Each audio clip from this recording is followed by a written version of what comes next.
اعوذ باللہ من الشیطان الرجیم بسم اللہ الرحمن الرحیم۔ السلام علیکم ورحمۃ اللہ۔ امید کرتا ہوں سب خیریت سے ہوں گے۔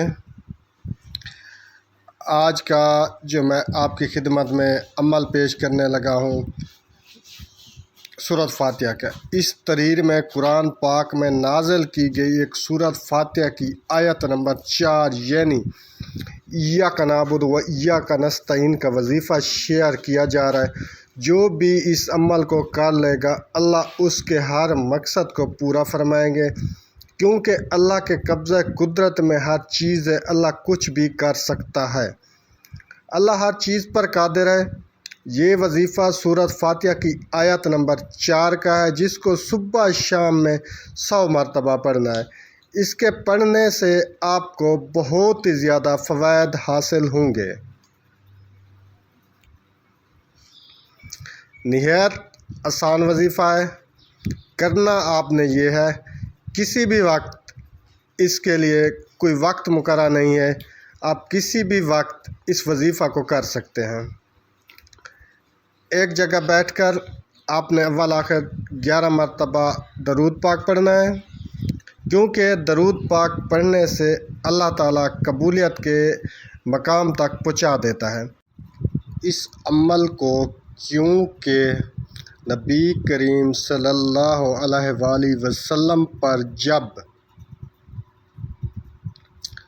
آپ ایک مرتبہ درود شریف بھیجتے ہیں تو 10 رحمتیں آپ پر نازل ہوتی ہیں۔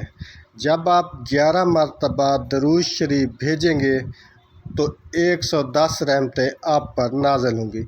جب آگے پیچھے عمل کے 110 رحمتیں آگے اور 110 رحمتیں پیچھے جب آپ لگائیں گے تو انشاءاللہ آپ کا عمل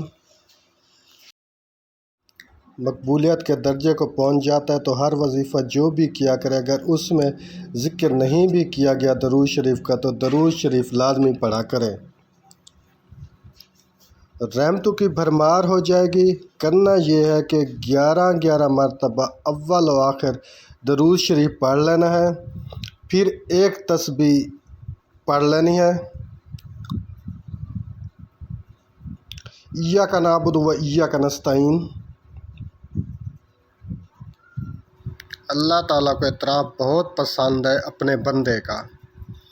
بندہ جب اپنی عاجزی دکھاتا ہے اور اللہ کو محبوب حقیقی مانتے ہوئے اللہ تعالیٰ سے حاجات کو طلب فرماتا ہے، جب حاجات کو اللہ تعالیٰ سے طلب کرتا ہے تو اللہ تعالیٰ کو انسان کی یہ عاجزی بہت پسند ہے۔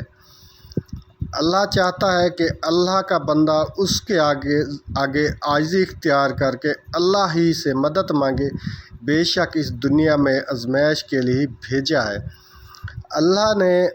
اللہ یہی تو دیکھنا چاہتے ہیں کہ ہم اگر مشکلات میں ہوتے ہوئے تو ہم اللہ کے در کو چھوڑ کر کسی اور سے مانگتے ہیں۔ اللہ یہی تو دیکھنا چاہتا ہے۔ مشکلات انسان پر ایسے حالات اللہ تبھی بھیجتے ہیں جب اللہ ہمیں آزمانا چاہتا ہے۔